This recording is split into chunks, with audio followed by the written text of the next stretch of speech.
What's going on, everyone? Welcome back to another FPL video on Fantasy Football Scout. The week that is in it, we are talking about wildcard drafts for Game Week 31. I think most people that have got their wildcard left are using it this week. Not everyone, of course, but it is a pretty big week for it. And Az has his activated. He's got a draft we're going to go into in a minute. How are you feeling about it this week? Are you finding it easy, difficult? There's not many weeks left. Yeah, it kind of fluctuates a little bit. Like after Liverpool's performance against Arsenal, I was thinking, right, Liverpool, let's go, get as many in as I can. And then they play Real Madrid, and I know it's Real Madrid, but again, there's just you just see a few issues developing defensively, and Trent not having a good game, and Mane looking poor again, and suddenly you're kind of reminded that they are struggling a bit. So. Yeah, and Wolves as well. So all these fixture swings that we're so excited about, and kind of all the teams. Wolves were awful. Leicester, losing to City. It's kind of just would have been nice to see some comfortable performances from them to make me feel a bit safer. But it's the right week to do it for my team. So here we are. It's quite funny because, I know we shouldn't be swayed by 1 week, but the amount of I was like, oh, triple Chelsea, I'm going for Wolves to defend, and then Chelsea conceded 5 goals, which is just ridiculous. And now I'm thinking, obviously Real Madrid kind of targeted Trent a little bit, which I'm sure a lot of teams will try to do and not be able to do it. But I'm thinking, well, Grealish could be back, he'd be up against Trent, then Leeds, they could put Rafinha on that side, that could be a bit of fun. But yeah, I still think obviously they're looking good. So we're just going to jump straight into the draft and just talk about it from probably back to front. We'll go goalkeeper first. So obviously if you do enjoy it, give it a like, hit subscribe, all that good stuff. So yeah, brought the draft up. We'll go back to front. We'll start with the boring stuff first, which is defense and goalkeeper, and then we'll come on to the more exciting stuff. So the first, Forster's going to be in every team. I don't think that's really much of a discussion, to be honest. There's no, I bought Fabry a few weeks ago.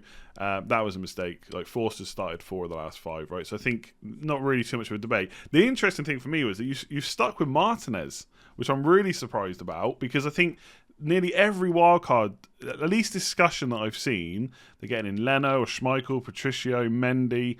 What's making you stick with Martinez? Yeah, this one's a bit kind of open for debate. The trouble is there isn't really a keeper that I particularly like the look of.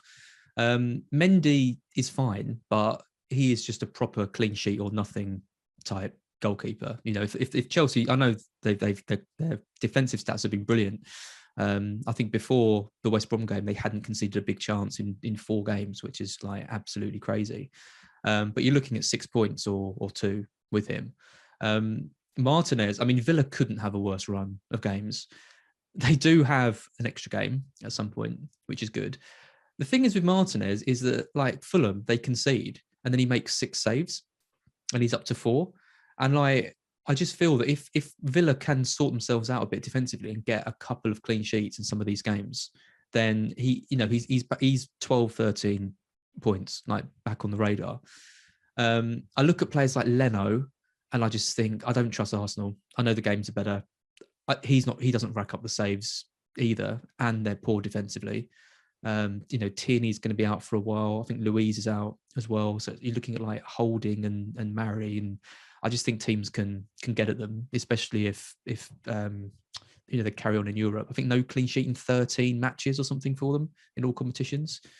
I don't look with a goalkeeper. You want at least some kind of solid foundations to try and get the clean sheets on. So. I'm just not too keen on it. And then if you're looking up at Schmeichel and Edison and players, they're just really expensive. And I just kind of want the money to be able to do other stuff with. So at the moment, Martinez has been so good to me all season. I've just left him in. Yeah, the extra fixture thing is a good point, because one thing I should have mentioned at the top of the show is this is your final chip now. You don't have free hit or bench boost or triple captain. Is that right? Yep, this is it. Yeah, so obviously, if you've not got a free hit, then Game Week 33 is definitely a consideration, because obviously Man City, Spurs, etc. are going to blank, and I think it's Southampton and Fulham, and it's an extra fixture down the line for Villa, so they do have one more. So it's not the worst shot. I get what you mean with Mendy. a lot of people we're going to come on to Chelsea in a sec because you got Reece James. Like a lot of people are now starting to say, "Are the fixtures as good as they look?" Like Brighton, obviously, goal against Man United. And I think generally have looked okay this season, even if it hasn't transformed into points. I know you've talked about it a lot. And then West Ham, obviously, Lingard, Antonio looking really good. So it's maybe not the easiest run anyway for Chelsea, although, like you said, that their defence is one of the best in the league, so you probably always back them. Going on to defence, then let's just start with James. What's the feeling there? Because I mean, apart from Azpilicueta, I'm not sure anyone is completely nailed on anyway. But why James? I was surprised to see him. Well, that's the reason, in the sense that I don't really trust any of them at the moment to start. I'm looking at James's competition in the Chelsea side. Bearing in mind, Chelsea they've dropped points now. They need to start winning games again, because they've been on a crazy run under Tuchel, and they can't let this kind of slip now. But looking at Chilwell and Alonso, I'm just not comfortable any week with who's going to start there. I love wing backs. You know me, Andy. I love my wing backs. And I'm just thinking, like, what is James's competition in the side? Like in the strongest Chelsea side, like he plays, surely, because Hudson-Odoi kind of was in and out of that position a little bit, but he's not. I don't think he's got all the tools needed to really like nail down kind of that spot.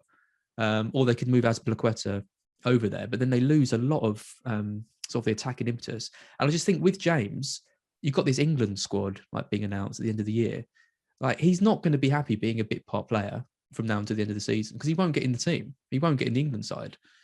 So I think there's surely there has to be some, like, I mean, he's the best player in that position anyway. He's class. Like he's having a good season. He's part of Chelsea's strongest team, and he's got the Euros to make. And I just think, realistically, what are the chances of him coming on? Like, is he going to be? He played 22 minutes, I think, a little while ago. But I've got a squad, so if he doesn't play, doesn't come on, then I'll have another player that will come on. And I think he's got the biggest upside. There you go. That's my long-winded explanation for Reece James. I think he's got potential to have a strong end of the season. Yeah, I was just doing a little bit of research there on the other screen, looking at how many he's played. So he's started 4 of the last 6. Hudson-Odoi, yeah, you're right. When Tuchel first came in, Hudson-Odoi was starting all the time, wasn't he? But then he has kind of dropped off, and he's only started 1 of the last 6. So I'm just trying to work out who would have played if it wasn't James or Hudson-Odoi. But yeah, maybe he's going to start more often. In terms of attacking potential, he's not far off Alonso, really. I think the one thing Alonso has over any of them is he's more of a goal threat, whereas for a James, you're more likely to get an assist, I think, but not to be sniffed at, I guess. Yeah, it's an interesting one. I guess as we talk through all these players, like how like nailed a certain players, like is James, and first of all, like we can caveat the whole thing. This draft will probably change, right? I think we all know that it's early in the week, but certain players I'm sure are nailed, like maybe Salah, Fernandes, etc. But how kind of sure are you about someone like James? Well, the defense isn't. To be fair, I mean the defense on the screen. That's a change to my entire sort of back five. Every player that I had is gone and replaced. So I'm trying to find a good balance between them. Like someone like Cody, for example, I'm not completely sold on.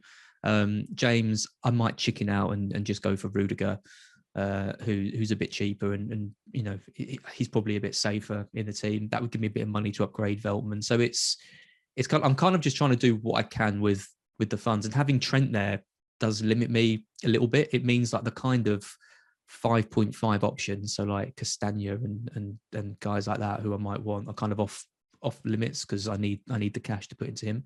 So if Trent goes, then I'll probably be able to strengthen my defense a bit more. But yeah, I'm trying to think of I'm trying to think of a few players, because I'm around the 200k mark, and I just think if I'm looking at Rudiger versus James, if they both start, you're backing James to every Rudiger. day, yeah. Every day. So, I'm trying to think of a few things that I can do, which maybe other people aren't really thinking of. And of course, it can kind of backfire. But hopefully, if James does start 1 out of 2, but gets a big return, then it can kind of match it. And then if he doesn't play and someone else comes off the bench, then it's kind of worth it. So yeah, I like this defense, but it's certainly not 100% what I'll end up with. But it'll be something similar. Yeah, it's interesting that even Trent's not nailed. I'm surprised at that. I feel like I know, obviously, Real Madrid he didn't do well against, but I mean that is Real Madrid. Like, he hasn't got the toughest team really he faces in the last kind of 8 is Man United or maybe even Leeds. If you think that Leeds are going to trouble him a bit more. So the fixtures are really good. So he's not even nailed in your team, but he is a differential. So top 10k ownership, he was 1.06% last week, which is insane. Obviously, that's going to go up this week because wildcards, transfers, etc. And he did just do really well against Arsenal, which didn't probably help anyone that wanted to keep it quiet. Of course. So, like, do you just think it's too much money, or are you still concerned about Liverpool's defence? Yeah, a bit of both, really. Yeah, a bit of both. He's a lot of money. I mean, 7.3. That is a sizable amount. I think what helps him is that I've got Jota and Lingard there, who in midfield who are quite cheap. Like I don't, and Son, for example, probably isn't someone that I really want to keep long term. But I'd maybe be looking to move him down to someone like Maddison. So there is a bit of money there to kind of play with. And Trent's numbers, like stats wise, like not just last week, but for the last 4 or 5 weeks, really does look he's getting back to putting balls in, getting high up the pitch, creating chances, all this stuff. I think he's like second or third, like on all players in FPL for chances created over the last like 4 matches that he's played. So the potential's there, and again, it's this kind of England Euros thing, and maybe that's kind of biasing me a little bit, but it just adds that little bit of extra incentive to really make your mark. And he's a bit like James. He needs to have a strong end to the season to go, because his place isn't secure. But yeah, he is a lot of money. And also, I mean, Nat Phillips and Kabak, it's just, I like that they've got a kind of a more settled partnership there and not dropping Fabinho in or Henderson or whatever. But they're the bit pop. I mean, what other team in the league would they start for? Like both of them, they're not a particularly good partnership, are they? They're a like second, third string. Yeah, it's hard to really know what they're like, because obviously we've not really seen them that much, and like the problem they have is we're always going to compare them to Van Dijk and Gomez all the time, and obviously they're just not at that level. The thing they have is like, it's a bit like Man City. Liverpool just defend all over the pitch, so it's not really necessarily reliant on those two to do all the work necessarily. But I get the thing, and obviously Nat Phillips is like 3.3 million less than Trent, and we're not getting into a cover conversation because obviously he's not as attacking, like no one thinks he is. But yeah, he's kind of, if they're going to get clean sheets, he's going to get them as well from a cover perspective, right? It's interesting, like you're hearing people say, and like, I fully get it, that Trent's looking expensive now, when at the start of the season everyone was like, wow, if he's 9 million, I'll still have him in my team. Absolutely. Obviously things have changed with Van Dijk and stuff like that. I just looked at your stat, by the way, in the members area on Fantasy Football Scouts. So last 4 matches, Trent's created 11 chances. That's the same as Rafinha, and only 2 less than De Bruyne, and only 3 less than Fernandes. So yeah, he's look. I think even on the eye, like you don't even need the stat. I think even on the eye, he just looks incredible. Versus for whatever reason, Robertson's just not getting as far at the pitch. Are you put with Cody? Are you just put off of what happened against West Ham, or are you just not sure about him in general? Yeah, I mean, Johnny's out for the season again, which is another massive blow for him and Wolves. I mean, Bolly out was big because it meant they had to play a kind of a bit of an unfamiliar formation, and he's such a strong influence for them. But it was just the way they let West Ham just walk past them. I mean, there's been all this talk on Twitter about Lingard and his XG and all that kind of stuff. I mean, when you literally just let a player like Lingard run through from midfield your entire defence and hit it in, like XG can't account for that. It was a great goal, but at the same time, I was amazed particularly in the first half, how much Wolves just let the pressure come out of them. That's not what I associate with Wolves, and it's been the biggest problem for them all season, that intensity of getting at players and hounding them and pressing them really like fast and hard. It just hasn't happened. But the fixtures are so good, you've got to think there's going to be at least a couple of clean sheets there. Cody's a weird one because like I don't associate him with any goal threat whatsoever. He was like years, wasn't he, without ever getting any kind of attacking return. But actually, his numbers are fairly decent now. I compared him with Sace, for example, and they're pretty similar. So I'm not too confident with him. But like I said, the fixtures are good, and Bolly should be back soon, which hopefully make him a bit more defensive. Yeah, I think they had, apart from Man City, they hadn't conceded more than one goal in like 11 game weeks or something. So it was a bit of a anomaly in ways. And like the defending was crazy. They just had no control in that first half. Like Lingard and Antonio just run them ragged basically in the first half an hour. We'll move on to the attacks. Just set really quickly. I just wanted to ask you about Veltman as a pick. Because Brighton's fixtures are not great, although they do play in game week 33 against Sheffield United. What's the thinking there? Well, the thinking there is that this is like exact money. So this draft, there's nothing in the bank at all. So it's 4.4 to spend on a kind of defender. There isn't really a huge amount of options. I mean, a lot of people are going for Holding. I don't like that particularly. I think I'd rather have a nailed on kind of who should be playing at wing back again for Brighton, rather than taking a punt on Rob Holding, who I don't even know he's going to start, and I don't trust Arsenal defensively anyway. I mean, I got the old spreadsheet out for this, as I like to do. And the nice thing about Veltman is he sits really nicely in game week 33 when I've got a couple of players missing, like Son and Kane. And that's when Brighton have Sheffield United. So it's mostly for that game. Yeah, fair enough. And that is something to consider, especially if you haven't got any other chips. Let's get on to the big one that's missing here then. Let's just go to the attack. You have zero Man City players who, I mean, there's going to be rotation. There always is, let alone when they've got this many matches in the important competitions. But they have got some nice fixtures. I think the next three are Liverpool, Villa, Palace in the league, if you ignore the blanks. So I think it's Leeds, Villa, blank, Palace, which is pretty damn good. And arguably, you're on a wild card and you could kind of second guess the team this week. Aguero, Sterling, Jesus, surely going to start.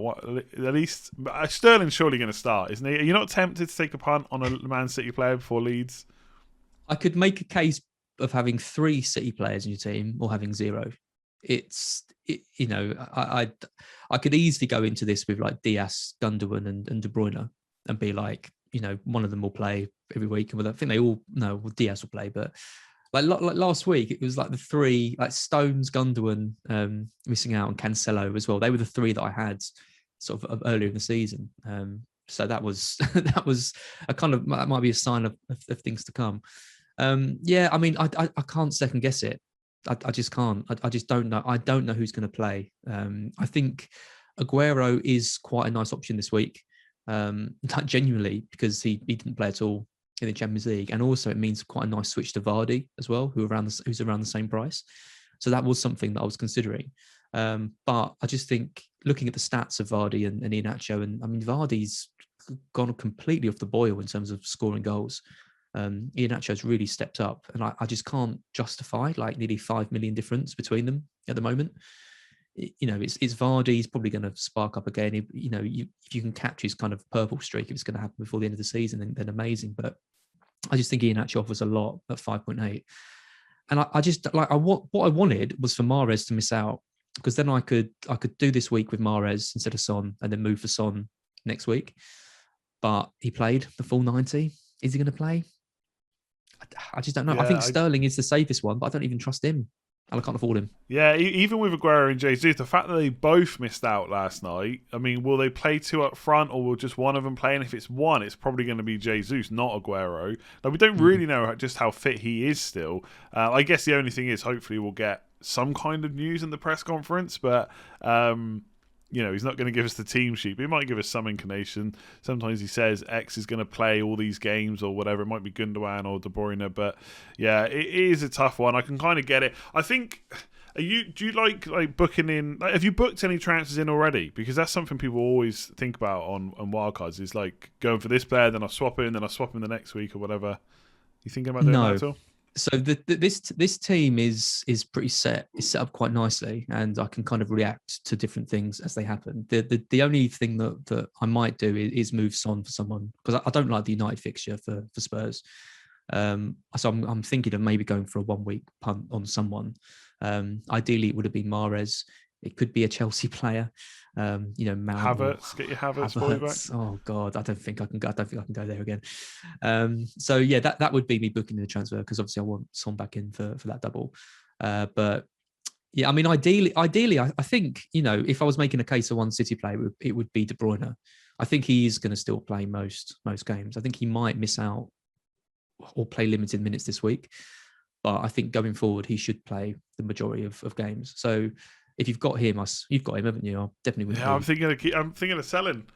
Are you? Because wow. Yeah, I mean, we could sit here and talk about Man City rotation for an hour and still be no clearer about what the hell's happening. I think if he's gonna get rested, it feels like Leeds is probably a good time to do it. Although he was great in the last Leeds game, at least towards the start. Yep. Like the amount of closing down he did from the front was ridiculous. But I just think if he rests him for this one, then he can play Champions League, Villa, FA Cup semi-final and EFL Cup final in a row. That's 4 games in a row. If he plays this one, he's got to miss one of those 4. It could be Villa then.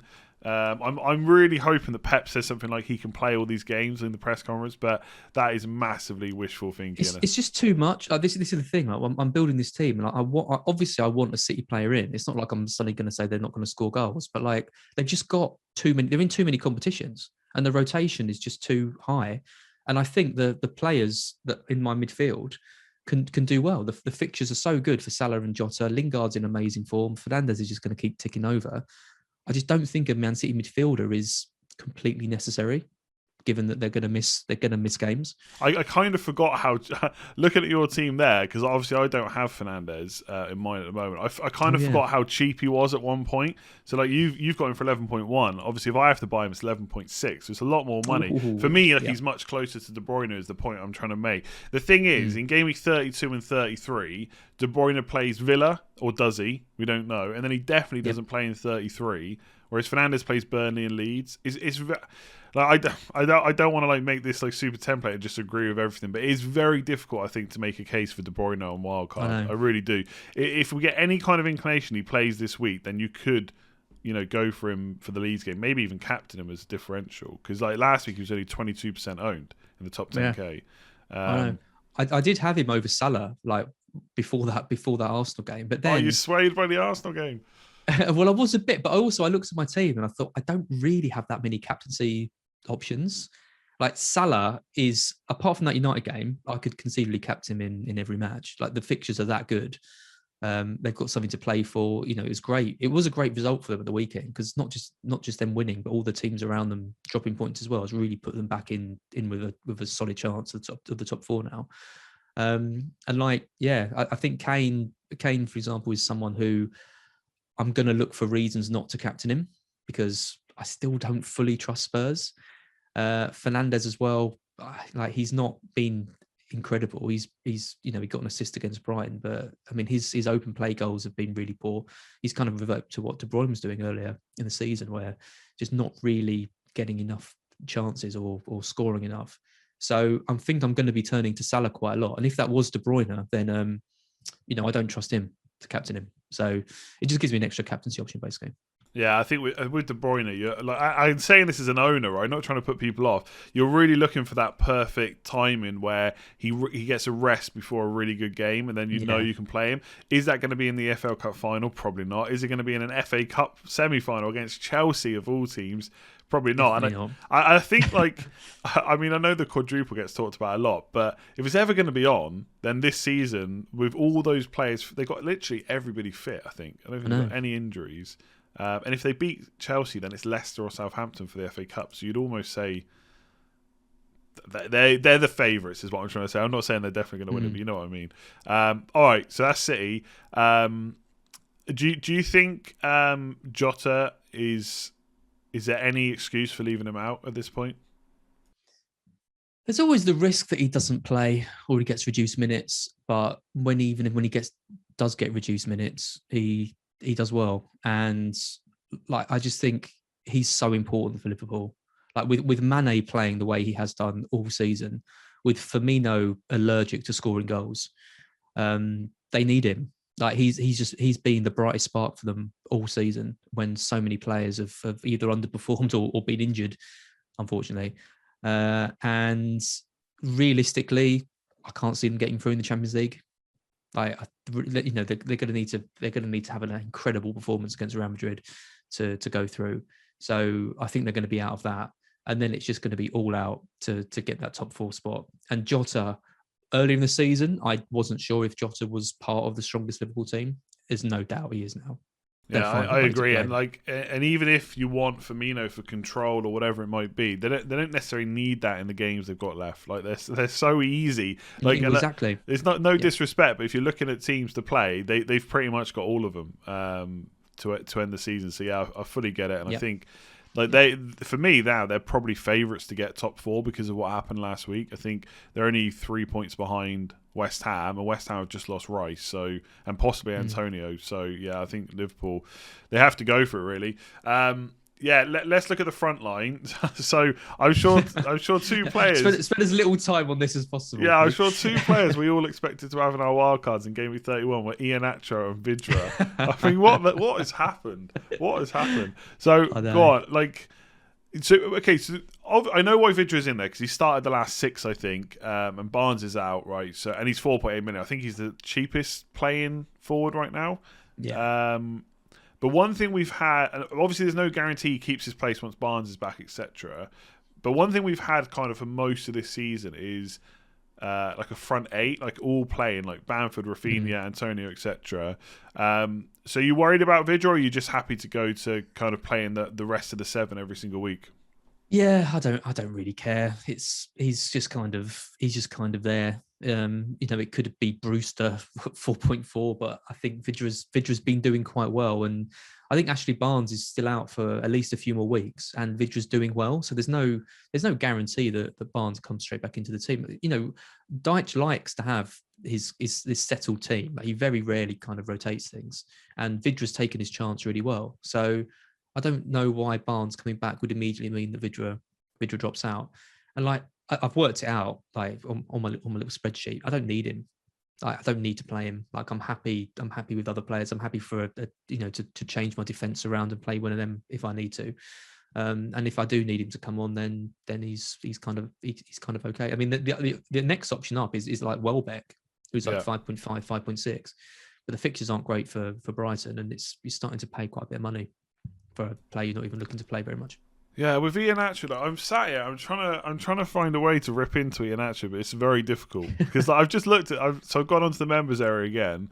Last 6 matches between him and Vardy. Like Vardy has played more minutes, and all his stats are worse. He's had less big chances. He's created less. He's had less shots. He's had less shots in the box. His XG is less. His expected assists are less. His XGI is less.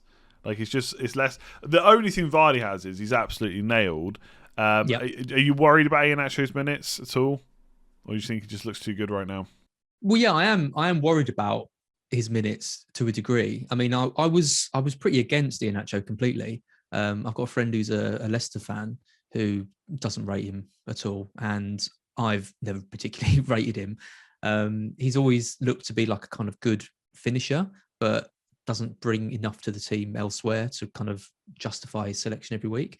But with Vardy going on like the barren run that he's been on, like they're having to turn to Iheanacho to score, because there isn't really any other players that can like reliably do it. I mean, Maddison is fantastic, obviously, but you wouldn't trust him to get you a goal every game. But he's still not at that level yet. Losing Harvey Barnes is absolutely huge for them. And the games are good for Leicester where they can be a bit more attacking, and I think Vardy is doing more of the kind of dirty work to allow Iheanacho to poach, which is where I think he's most effective. And like you said, I mean, the stats between like Vardy and Iheanacho, I mean, Iheanacho just is better. Like it all. I mean, Vardy's never been, you can't always trust the stats with Vardy, but that's when he's scoring, right? Like it's all very well to have poor stats, but if he's scoring every week, now he's not scoring every week and he's got poor stats. It's kind of like, well, what am I getting out of that? And I mean, in terms of goal threat, penalty area touches, Iheanacho's higher. He's got like 5 goals over the last like couple of weeks, a hat trick against Sheffield United. Like confidence and form wise, miles ahead. So the issue I've got with him is that he's a difficult price to move from. If he starts not playing, so if he misses out, who am I going to move him to? And secondly, am I ever going to want to move him because the fixtures are good? So I could be banking on him getting then he gets 20 minutes or 30 Like you minutes. get stuck So there with is a him, risk basically. there. And then you're stuck with him. Exactly.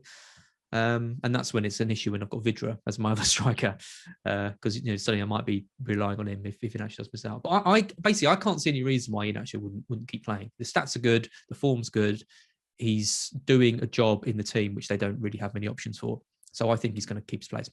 Yeah, I mean they're playing this 3-4-1-2, and Maddison can come in for Perez. Like that just seems like the easiest solution to me. And they're different players for that position, but. I can't really see many reasons why you wouldn't go for Iheanacho. Although I say that as someone looking at Jamie Vardy just to be sure. And obviously he's got penalties and stuff like that. You know he's going to start, but it is a massive premium. I got to be honest, right? I'm looking at this team. I like doing these. I'm trying to pick holes in it. I can't believe it. But I just think there's a template this week. I just think, unfortunately, sometimes like situations with the blank in 33, the double for Spurs, and Liverpool's fixtures being ridiculous. Unfortunately, FPL just kind of pigeonholes us into certain teams. I think if there's one kind of criticism is there's virtually no punts in there at all, I would say. But then I don't know. Then some of the like Trent, Jota, and Salah. How many non-wildcarders can get to that easily? Well, Iheanacho as well. I mean, how many people realistically can have Iheanacho? You got James in there. I mean, Salah as well. Salah's ownership in the top 10k is 30%. Like, it's not massive. Like, especially if you're going to be captaining him, he's not going to hit the heights of I don't think he's not for a while. Is he going to? You're going to see him at like 120, 130% EO. Like, he's still. I think a captain of Salah is still going to be a relative differential for at least the first few weeks, too. So. Yeah, I don't know. It's one of those ones where the wild card itself is the kind of differential, isn't it? Like you're backing players. You're getting the exact thing you want for the rest of the few weeks. I think Martinez could be swapped. I think Martinez is the one, but then you made the reasons you made. I was like, yeah, okay, maybe you could just keep him. I'm struggling. This is weird. I thought you were gonna rip this apart. I mean, to me, the obvious player here who's rubbish is Cody. Like, I don't want him. The thing is, I'm not even completely put off by him because I like I said, they've only conceded one. Like, apart from Man City, I mean, West Ham did rip them apart, but they were playing without Bolly in a different formation. I think it's COVID that he's come down with. I think that was it. I think he's been ill or something, right? So if he's back, they go back to a back five. The fixtures are just so good. And like you said, I've also done the same thing. I looked at him versus Size because there's only 0.1 million difference. And Cody has had more shots in the box recently. Now, I'm not sure how good they've been. I've not seen all those shots, like with the eye, and we know how good Sice has been in the past, but Cody's absolutely nailed for a little bit less money. So I don't hate the pick. I don't want to say it again, but again, you've got this incentive for the England squad as well, because he's another one of these fringe players who may or may not make it. Yeah, it's interesting.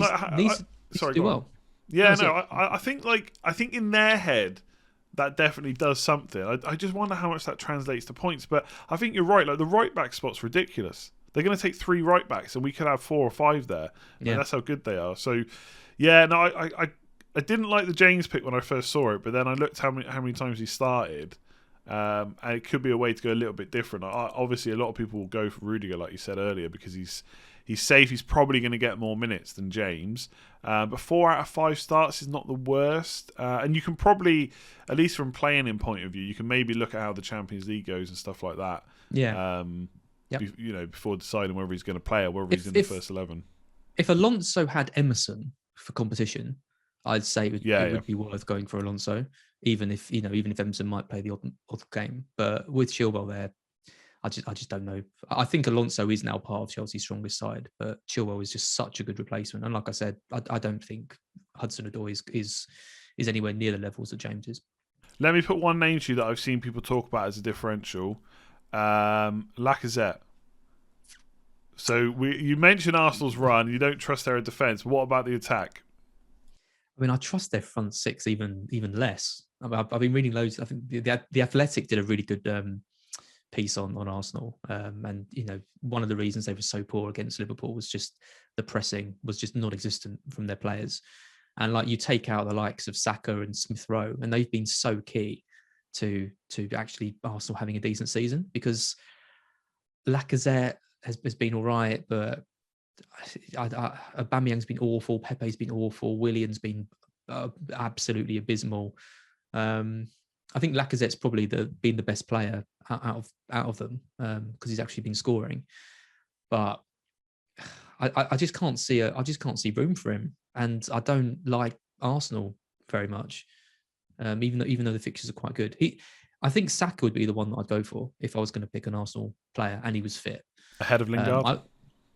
Yeah, that's the thing though, isn't it? Ahead of Lingard, it's hard to kind of make the case for me. Who would I swap out of those 5 for Saka? It's a tough one. I mean, maybe Lingard, but I do actually fancy Lingard to carry on doing well. I mean, he was just brilliant against Wolves, just absolutely great. Yeah. Be good for United if you had him. We have got Bruno Fernandes. I keep seeing that, like Lingard could come back and play. I mean, what, instead of Bruno Fernandes? That's never happening. So I love the guy. I'm glad that he's doing well, but I don't necessarily. Maybe he's going to be more of a squad player for United now. I don't know. I'd rather have him than Dan James. Yeah, but they play different positions. Though. I mean, I could talk about this all day. Dan James is just not good enough for United. Like, he just isn't. Even as a squad player, it's a push. But yeah, Lingard's been great. I agree again. Like Saka, I was all for Saka over Lingard. But the thing with Lingard, and I think it is really important, is he will play, and he will play 80 to 90 minutes. And I think sometimes we do underestimate how it sounds stupid, like so obvious, but minutes are so important. Like, they are so important for getting points. He's on the pitch more. He's got more chance, right? So yeah, it's a good wildcard. I mean, one of the reasons I like it is because it's not too far off my actual team. Which probably doesn't help. We need someone here who's like got going a bit more different probably. Well, I'll be talking about with Mark on Black Box tomorrow. He's probably going to rip it apart. I bet his doesn't look too much different. I guarantee. I don't think he's doing it. He texted me this morning saying he's bowling it on the wild card now. Oh, you haven't got any thoughts of doing that, no? Well, one's done. So okay, I've hit the button. Yeah, so it's all locked. I did it straight away. I mean, I've caught Jota double rise already and Lingard going up and stuff. So. I wanted to do it early just to be sure that I could get the team I wanted. I mean, the one play who I really want is Maddison. I just think I can wait a week or two Maddison. With that. I love Maddison. Love him. As I said, got the article coming. There's a few reasons why I think he's great. He's just back from injury. He's got West Ham, which is quite tough. Then so maybe Son really to Maddison then in 33, maybe. Yeah, that's the plan. Okay, good stuff. That is the current plan. Yeah. All right, we'll leave it there. Do give it a like if you enjoyed it. Hit subscribe if you're around here. Make sure you rip into the wild card in the comments below, because I've not done a very, very good job, because I kind of like it, which is annoying to be honest. I don't think Veltman. I know Game Week 33 is good, but not sure about Brighton defender. I actually think if Luis is out for a while, I think I would prefer Rob Holding, believe it or not. Really? Yeah, I had him earlier on in the season, around 18, 19, 20. He actually did all right. I actually think he's probably better than David Luiz, to be honest. But yeah, anyway, that's about it. I wouldn't make too many changes. Let us know in the comments if you would. Thank you for joining me. No problem. Good to speak to you. And we'll be back later today, probably with another video, I think, with Gianni, team selection, and then we'll have maybe one more draft before the end of the week. So hit that like button, hit subscribe, and we'll see you soon.